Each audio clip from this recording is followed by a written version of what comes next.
We're ready? Yep. Okay.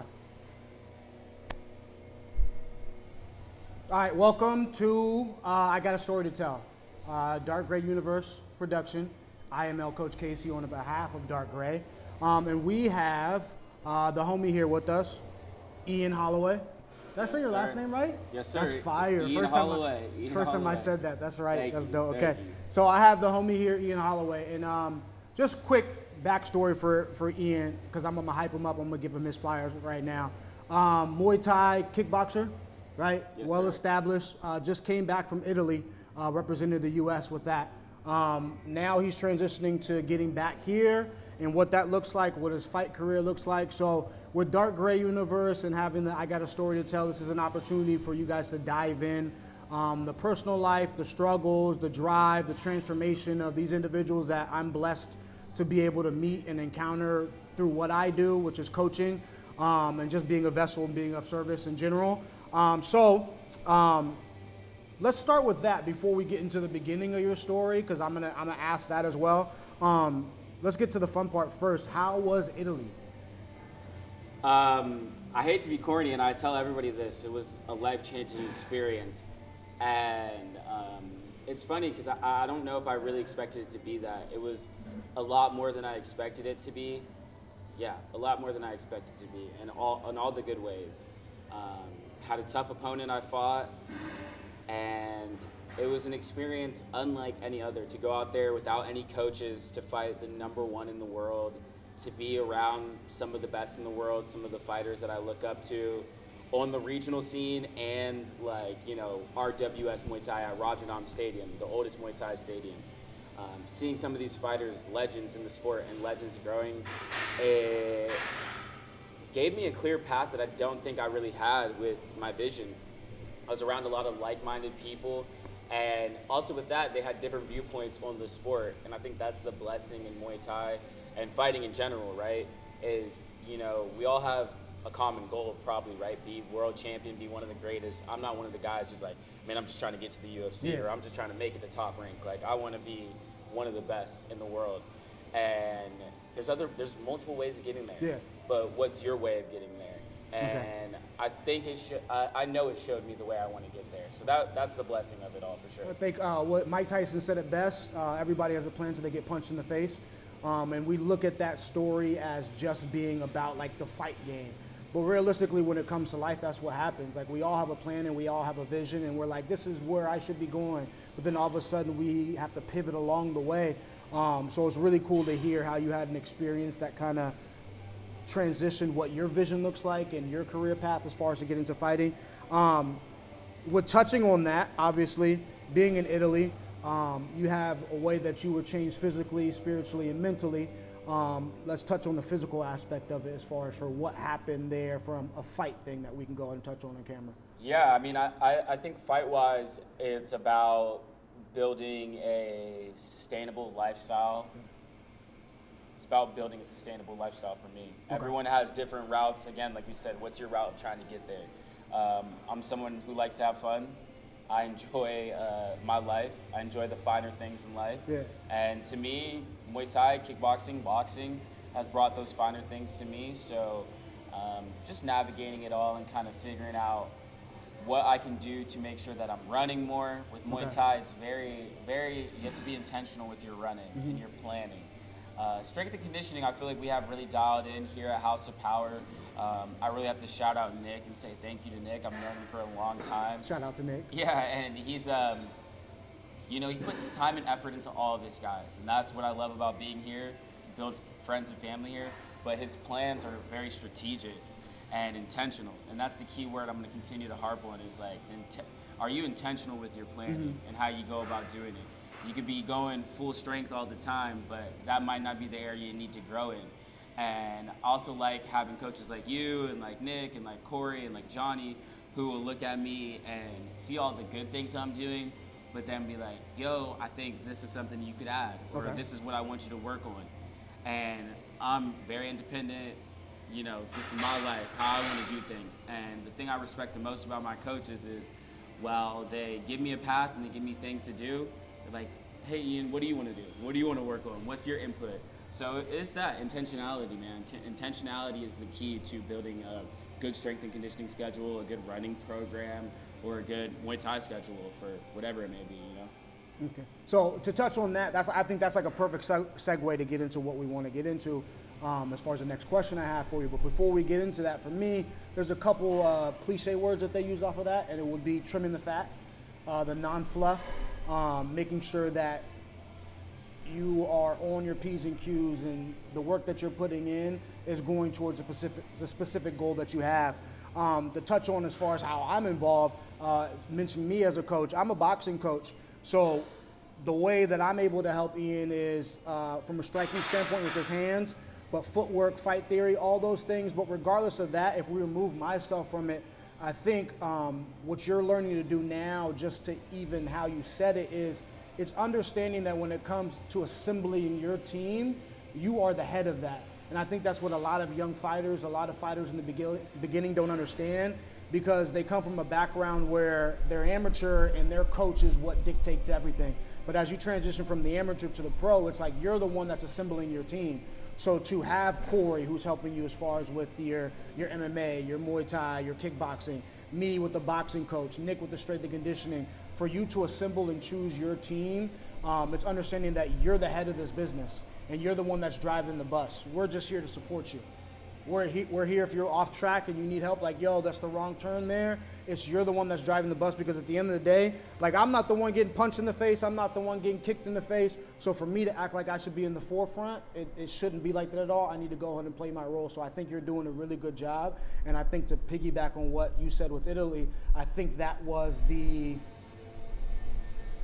visual and physical thing you need to say to go ahead and be like, no, this is what's going to happen. This is what's going to happen. So now the next question is like, take me to the very beginning. Where did your story start? My story started with Taekwondo as a kid, trying to get discipline.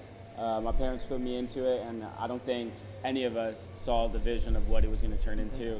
My parents had me in like the sparring competition type classes, and I stopped around, the middle school ages because it wasn't cool, it wasn't the thing to do, right? And as I got older, went to college, and life started lifing, hanging out a little too much, grades not where I wanted it to be. And again, trying to find like, yo, what's my vision? I need clarity in the fashion world, doing things that I wanted to do there. But I just wasn't really fulfilled. So I went back to Taekwondo. Okay. I don't know why.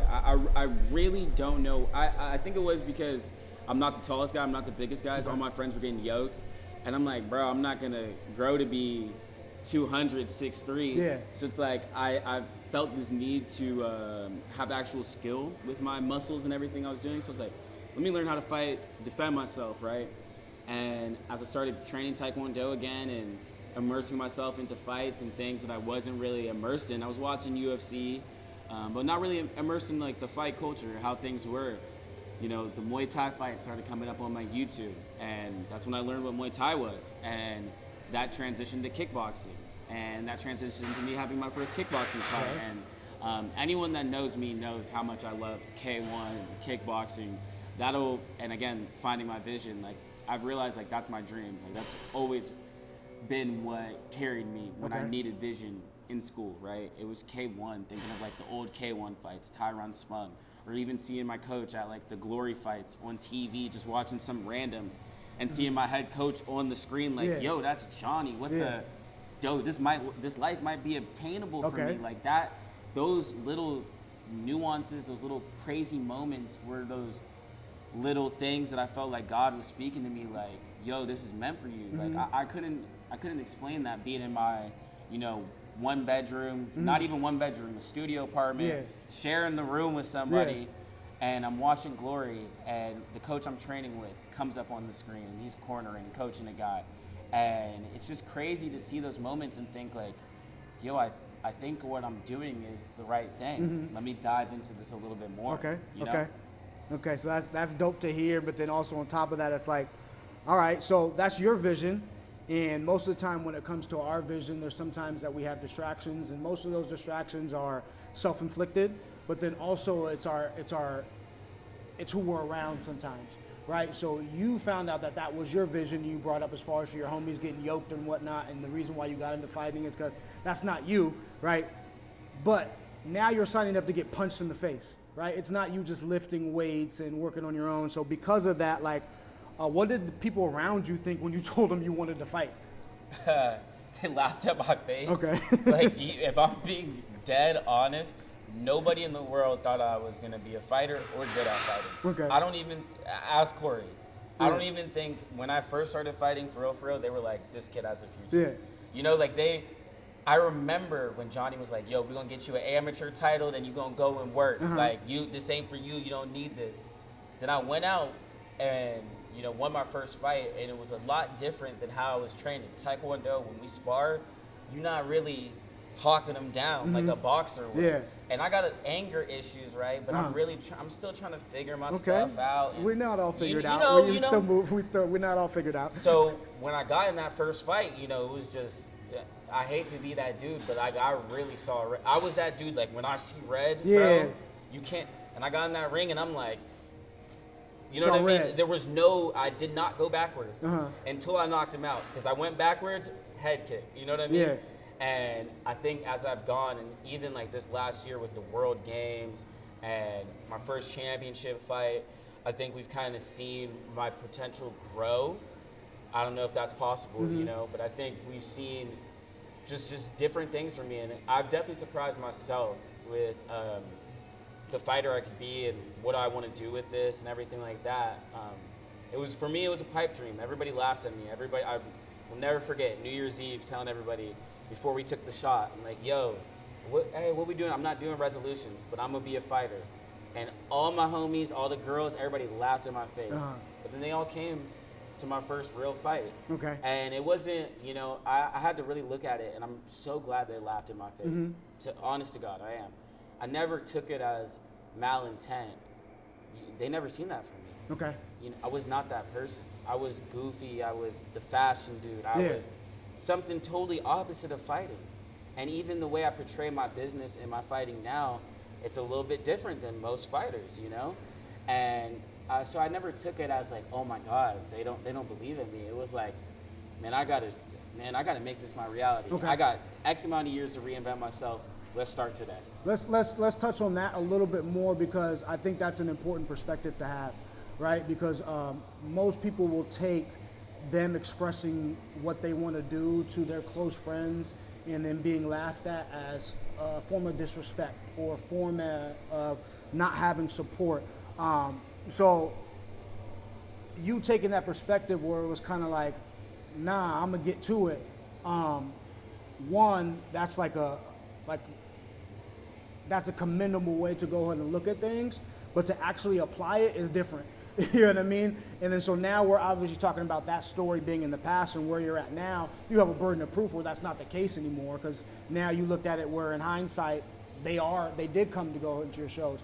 But to hear that from you, for somebody that is just starting and may have gone through the same thing where they did go ahead and tell their loved ones what they wanted to do, and their loved ones laughed at them, for you to be a burden of proof for them and a level of inspiration to go ahead and be like, nah, like, don't take it like that. You still got to be in your P's and Q's whether they support you or they don't, because you're the one that has to go ahead and put the work in. So like, I do want to make sure that you hear that as far as what that means for you and what that means for as far as everybody else coming after you, which also goes into the next point for you, because that wasn't your point where you're like, I'm done. That wasn't your part where you're like, I'm about to go ahead and quit. So tell me about your lowest point where you almost did quit. You know, we got to get into it. We got to get into it. I'm not gonna lie, like I wasn't really expecting you to ask me this question, and I hold my personal life very near and dear. Okay, so so here I'm gonna be real with you about this as well before you answer. That's exactly how I am. Yeah. And so I never want you to go ahead and do something that you're not comfortable doing, because I know for me, if that question was asked of me, I'm not going to answer it according to what my personal life is, because I'm keeping my personal life separate from what on camera is. But that's my choice. That's my decision. Yeah. So for you in this moment, like, if we need to skip over that question, we can skip over that question. If you want to answer, you can go and answer, but I'm being flat out. I wouldn't answer. No, I mean, to be completely honest, bro, and I think it's about like being confident in who I am now and being humble as well. I was 6-0, undefeated, bro, and I felt like my life was like, I'm like, man, I'm finna get 10 wins, go pro, go to the UFC, do X, Y, Z, and I took my first loss. I got TKO'd. Yeah. And it was, when I tell you my whole world was crumbling before I got in the ring. Yeah. And I pushed myself to get in that ring. And I remember walking out, and I've never felt like something was so wrong. And I remember seeing Ryan Garcia get packed out right before I went out. And I'm like, damn, the pretty boys ain't winning tonight. Yeah, that's wild. And that's when I started to really like, I was like, oh shit. And I like Tank, but I was like, the pretty boys, it's not for us tonight. It's not y'all season. And I lost, and I was at the lowest point of my life, and I wanted to quit everything. Yeah. You know what I mean? For lack of a better word. Or to sugarcoat, not to get too deep into it. Okay. But I wanted to quit everything. And maybe a week or two later, I found out like my job was going to get rid of my team. So I needed to find a new job. So when I say everything was like crumbling in my eyes, I was defeated, man. Like when I say defeated. And it took me so long to have the honest conversations with myself and to even tell my friends. And it took me I fought after that, maybe 8 months later, 9 months later, and then I took a year and a half off after that. And a lot of people don't really know why I took a year and a half off. And it's because like I just was lost, trying to figure out what the hell I want to do. I'm like, this is not what I thought it was going to be.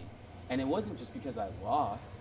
It was everything else that I had to deal with trying to get fights and the business side of it. And the things that I tried to escape from the fashion industry were following me in a different way in the fighting industry, if that makes sense. And, I took the time off. I did some different things, trained at different places, trained with great people. Some things worked out, some things didn't. And thank God for Johnny, my head coach, believed in me and kept working on me. And I kept praying, and he kept loving on me when, I felt like I didn't deserve it. Okay. And, he was like, yo, man, like, title fight, like, what you thinking? Yeah. And I was like, this is where my heart is. And just really dove in, tried to listen to Johnny, and even Johnny now fought in the World Games at 132 pounds. Lord knows I shouldn't be fighting at 132 pounds. So sometimes I still don't listen to Johnny when I should, Now I'm fighting at 122 in September. Yeah. I'm listed. I'm trying to now. But I'm grateful for all those things because I came back, had my first fight, my first title fight, lost a close, decision, and then went to the World Games. And all these things I just didn't expect to happen. And my just point of view on life and sport and fighting is completely different in the best of ways. Okay. And I'm just really happy, all glory to God, and thankful for my team, people like you in my corner. Obviously, like I said, shout out to Johnny. And really shout out to Corey, too. Like, Corey always been that guy to listen to me. And, like, I never had to lie to Corey. That's, out of all the coaches, like, I love all my coaches. I might sugarcoat a little bit to you or to whoever. Yeah. I never, Corey's like, what'd you do last night? And I'm telling him A through Z, everything. You might get A through D. I might get you're going to leave a little bit out for me. Yeah. And he's like, okay, we're going to do this. You know what I mean? And I have people in my corner, man. And I really feel like you got to give the people in your corner flowers because it's not just me. It's not just me. It's so much, fighting to me is so much about life and where I'm trying to go and do for people. And it's because so much of that people have done for me. And that's why I love the sport. And I love you guys and thankful for my coaches and thankful for everybody that supported me and my sponsors. It's been a beautiful journey that I did not expect to play out this way. And I'm glad it has. And one, dope for being vulnerable in that aspect in the way that you did, obviously. And so as far as that, even for you, I owe you the in listening to that, it's almost like I owe you, it sounds like to me that anchor that you had, which was fighting, when it didn't go the way that you wanted it to go, everything else that you could overcome seemed like it was you were unable to do it. So like everything just hit all at once, right? For sure. And even for me in my life, those are things that are happening and have happened where it's like once your anchor and what you think that your biggest point of value is gets taken away, everything that is like a minor detail becomes astronomical, right? And you touched on God. That's always going to be our anchor. And you said glory to God, and that's really what it is, because when everything else is stripped away and we feel like we're not worth it at all, like he's going to be there to go ahead and be like, keep pushing. And you didn't mention what you wanted to mention, but I heard it. So it's like him keeping you here and having those coaches around, having those people around for you. And sometimes you don't understand it. And speaking, shout out to Johnny as well for having this young man here and you kind of like loving on him as far as how he said. I can't speak for Johnny, but I can speak from a coaching standpoint. Is like you guys don't understand how much it means for us, for you guys to accept the love that we're giving you, because that's almost the love that we need as well. So I can't imagine as far as for how you make Johnny feel as a result of just accepting him as a coach, because that's what he loves to do, I'm sure.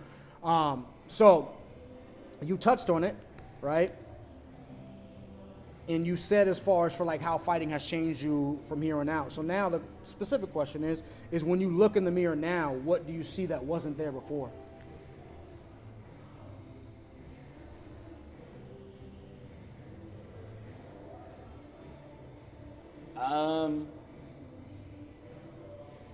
I don't know how to answer that. I feel like when I look in the mirror now, I see everything I've been through. Okay. And I feel like I see my resume, right? And I'll use an analogy. I'm big on analogies. I feel like it's like a LinkedIn every time I go to mirror. Mm-hmm. And I see everything I've been through. And every time I go through my process, I started here, my education, this. And I see where I'm at for that day, and it's like, thank God, like I'm here, you know, like I look in my mirror, I have roommates I live with, but I live on my own, like I pay my own rent, you know, live in Newport Beach, Mm-hmm.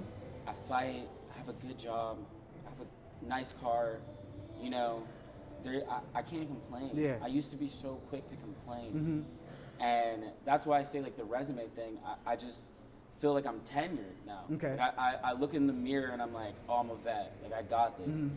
And I see my weak points, and it gives me confidence. Okay. And then my confidence gives me weaknesses, and I'm all working on it and trying to go through it every freaking day. And I just see confidence now. Okay. I'm happy that I'm legit. I feel like it was a lot of fake confidence back in the day. And I feel like it's because I'm more humble now. Like I know I done been through a lot. Like, and I know there's moments where I have to give love to Johnny, or give ups to somebody else, or take care of kids at like the Team USA because their brother's not there, you know, Mm-hmm. their parents not there, so they need some love from the older guys, or you know what I mean, and just trying to be there for people like they were there for me. Like I said, it's just it's a yin yang. Okay. I don't know if like I said, it's very hard for me to answer that question, but it's balanced. The honest answer is the answer, because how you look at yourself in the mirror, there's no definite answer. Yeah. You're the one that's taking all that information in, and then you hit it on the head. I mean, at the end of the day, there's confidence that's going to give you weakness, and there's weaknesses that's going to give you confidence, because, I mean, we're all here to be of service to others. So when we look ourselves in the mirror, it's got to be a service to yourself as well, to be able to make sure that you're able to do that with other people. So, I mean, I don't know if that's something that just comes from you being a fighter. At the end of the day, we're all fighters. We're all going through something that we got to put on a mask on, and we release it to some of those. We share it with others, but our job is to make sure that we're judged on our actions. So no matter what we're going through, how we treat other people is what's important, right? So what do you want people to understand about fighters that they might not know? I can't speak for all fighters. I'll let you know something about me and the fight game. It's an emotional roller coaster, and like I said, it's made me super confident. but it's got me more in touch with my emotions than ever before. I'm a lot better at controlling my emotions and understanding other people's emotions. And it's funny, I've been telling everybody this, and fuck it, I'll say it right now. Like, I cried on my way to the arena in Italy, and it wasn't like, oh my God, I'm scared, or like, oh, this isn't what I want to do. I'm like, damn, bro. I seen the photo of Johnny and me with my little weak gold medal from my first fight that they gave to all the winners, and I looked at that photo, and I was like, I never ever dream. I'm a big dreamer, man. Yeah. I'm a big dreamer. There's not a lot of people that dream as big as me, and I never dreamt of that. Okay. And it was the most beautiful, like, I'm looking at the background of Verona, and it's all You beautiful was in Italy, trees, bro. Like, and that's like we gotta set the stage, Yeah, because like, right it's- now it's not like we just out like on the beach or something. Like, everybody got their you in vest Italy. on. Everybody Okay. got their vest on. The other teams are on the bus. We're on the way to the stadium. It's a big, like, arena, and I'm like, oh my God, I'm about to fight the 6'1" WBC champion at the World Games right now. I got none of my family here. I got none of my coaches here. I'm doing this because I love this. And I never thought I'd get here. And it makes me think of, like, gospel songs, like, you know, like, I never could have made it, or like, still here. And it's like, it's crazy the things that God will do for you. Yeah. And I had to let it go right then and there.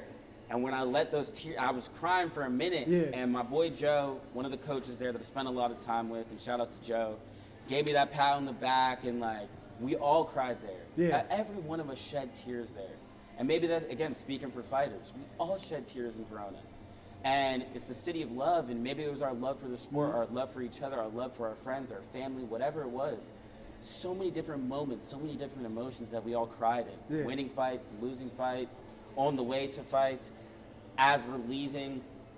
And we never expected it to be that emotional. Yeah.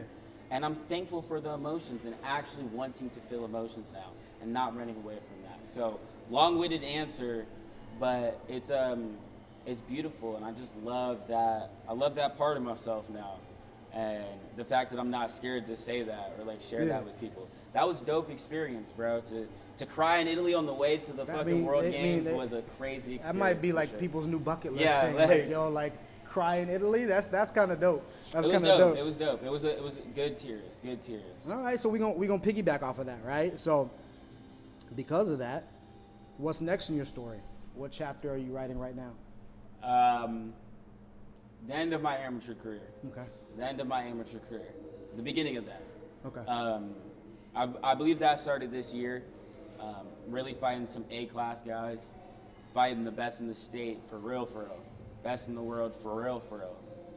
And I want to be that. I'm on the way to being that. I definitely have the talent level to do that. And starts with my fight in September. Okay, there we go. September 27th. I'm back in action, full contact, little baby elbow pads, but it's all good. No headgear, no shinies. Coming to go crazy for sure. Tough opponent, former state champion or current state champion. I don't know, don't really care. But it's a good fight for me, a tough fight, a fight I probably be fight of the night for sure. I really feel that based on the card too. And just continue to fight these A-class guys, win an A-class title, and go off to Thailand, do some of that stuff, live out the Muay Thai dream, get a title there, and work my way up to, like I said, my dream. Like I want to be in Japan for some time. Okay. Kickboxing and get that K1 title and just be happy and just think like, damn, like I was dreaming of this while I was getting my college degree, and like I finally got this K1 title. I'm out in Japan, living it up, and I really see that for myself, and I know what I have to do to get there. So make sure you follow along with the journey. You see me in action September 27th. It's going to be a banger. It's going to be my best fight. Every fight is my best fight. So show up. Don't miss it. Get in your seats because it's going to be a quick one for sure. Ian Holloway, y'all. Thank you. Yes, sir. See y'all in the next one. Thank you.